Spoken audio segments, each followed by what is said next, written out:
Mr. Wrong, a Mr. Men book by Roger Hargreaves. Whatever Mr. Wrong did was absolutely, totally, completely, utterly wrong. However hard he tried, he just couldn't do anything right. Just look at his house. One fine morning, Mr. Wrong woke up. He hadn't slept very well because of the way he'd made his bed the day before. He jumped out of bed, fell over twice, put on his shoes on the wrong feet, went to the bathroom, tripping over the bath mat, squeezed out some toothpaste on the wrong side of his toothbrush, cleaned his teeth, ouch, and went downstairs. Bump, bump, bump, bump, bump, bump, bump. Not a very good start to the day.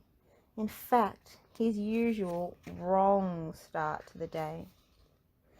In his kitchen, Mr. Wrong poured some milk onto his cornflakes and missed. As he sat in his kitchen that fine morning, eating his dry cornflakes, he sighed. Oh dear, he thought. I do so wish that everything I do wasn't quite so absolutely, totally, completely, utterly wrong. So after breakfast, he went for a walk in order to think how he could solve his problem. It took him 10 minutes to get out of the house because he kept trying to open his front door outwards instead of inwards. As he walked along, he passed a worm. Good morning, dog, he said. The worm grinned. He was used to Mr. Wrong. He met a postman. Good morning, Mr. Wrong, called the postman cheerfully. Good morning, doctor, replied Mr. Wrong. Oh dear. He met old Mrs. Twinkle, who lived down the lane. Good morning, Mr. Wrong, she smiled. Good morning, Mr. Twinkle, replied Mr. Wrong. Oh dear. And then he met somebody he'd never met before. Somebody who sort of looked like him, but didn't. Good morning, sir, said that somebody. Good morning, madam, replied Mr. Wrong. I'm Mr. Wrong. I guessed that, replied the person. Well, I'm Mr. Right. Now tell me, he went on, why are you walking along looking so miserable? Because, replied Mr. Wrong, I can't do anything right.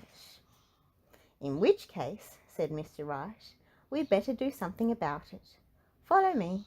And off he set. And off set Mr. Wrong, in the opposite direction. Mr. Right hurried back and turned him around. This way, he said, and they walked together to where Mr. Right lived.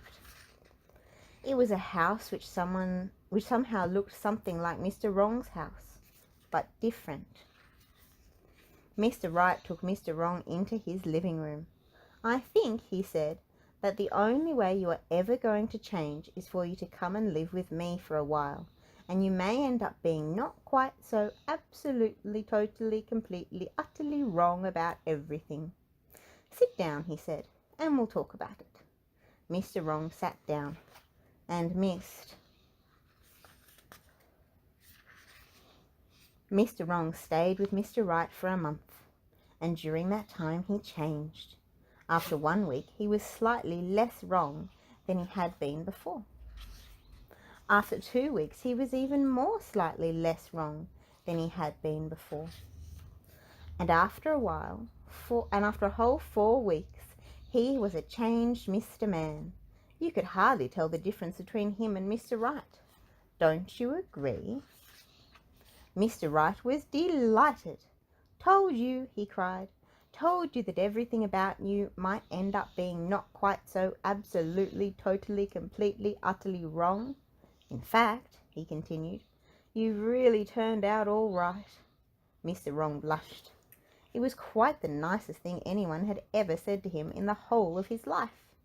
And he went home and lived happily and right ever after.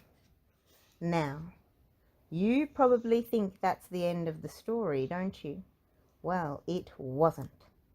And the reason it isn't is because of what happened to Mr. Right. The trouble was, you see, that the longer Mr. Wrong had stayed with Mr. Right, and the more right Mr. Wrong became, the more wrong Mr. Right had become. Isn't that extraordinary? Oh dear, Mr. Right sighed. My plan didn't quite work out the way I'd planned it after all. And he went to bed.